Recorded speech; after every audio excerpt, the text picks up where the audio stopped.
Salut les vapoteurs, j'espère que vous allez bien. Dans cette vidéo, on va voir les choses à mettre en place pour ne plus jamais avoir de fuite avec la cigarette électronique. Avant de commencer, un petit bon plan pour tous ceux qui veulent du matériel de vape et des liquides de qualité à des prix défiant toute concurrence. Rendez-vous sur notre site internet www.vape-france.fr. Abonnez-vous à cette chaîne YouTube pour ne manquer aucune de nos prochaines vidéos. Et rejoignez-nous sur nos réseaux Facebook, Instagram et TikTok. Et sans plus attendre, on commence la vidéo.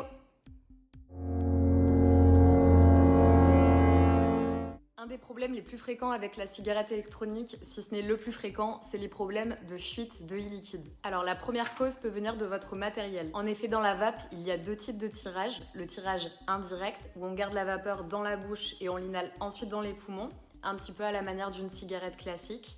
Et le tirage direct, qui va plutôt être à la manière d'une chicha, où on inhale directement la vapeur dans les poumons. Si jamais vous inhalez en tirage indirect sur un matériel conçu pour être utilisé en tirage direct, vous risquez d'avoir des fuites de e-liquide. Tout simplement parce que vous n'allez pas inhaler toute la vapeur produite par votre résistance. Cette vapeur va alors se condenser sous forme de e-liquide dans la cheminée de votre cléromiseur et vous allez boire du liquide en vapotant où celui-ci va sortir par les airflows.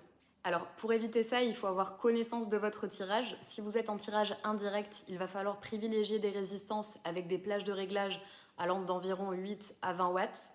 Et si vous êtes en tirage direct, il va falloir privilégier des résistances allant d'environ 30 à 100-150 watts pour les tirages les plus puissants.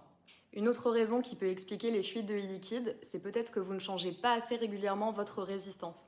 En effet, la résistance est un consommable, ce qui veut dire qu'elle a une durée de vie limitée dans le temps. Pour la fréquence de changement, il y a plusieurs facteurs, mais on va dire que si vous avez une petite résistance avec peu de coton, la fréquence de remplacement va être d'environ 10-15 ml. Si vous avez une résistance moyenne comme une Voupou ou une GTX, ça va être environ 30 ml. Et si vous avez une grosse résistance type TFV18 avec beaucoup de coton à l'intérieur, on va plutôt être sur du 50, 60, 70 ml.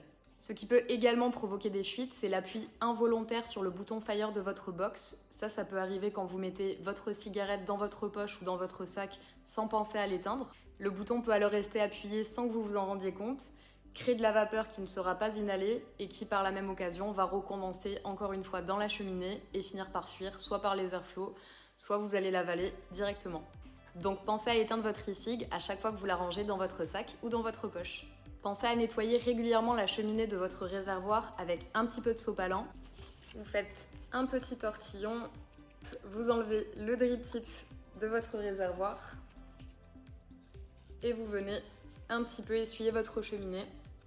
Donc s'il y a un petit peu de condensation, ça va permettre de l'enlever et d'éviter d'en avoir trop et de finalement aspirer du liquide directement. Si vous avez un cléromiseur avec une résistance puissante à l'intérieur faite pour être inhalée en tirage direct, faites attention à la proportion PG et VG de votre e-liquide. Donc PG c'est le propylène glycol et la VG c'est la glycérine végétale.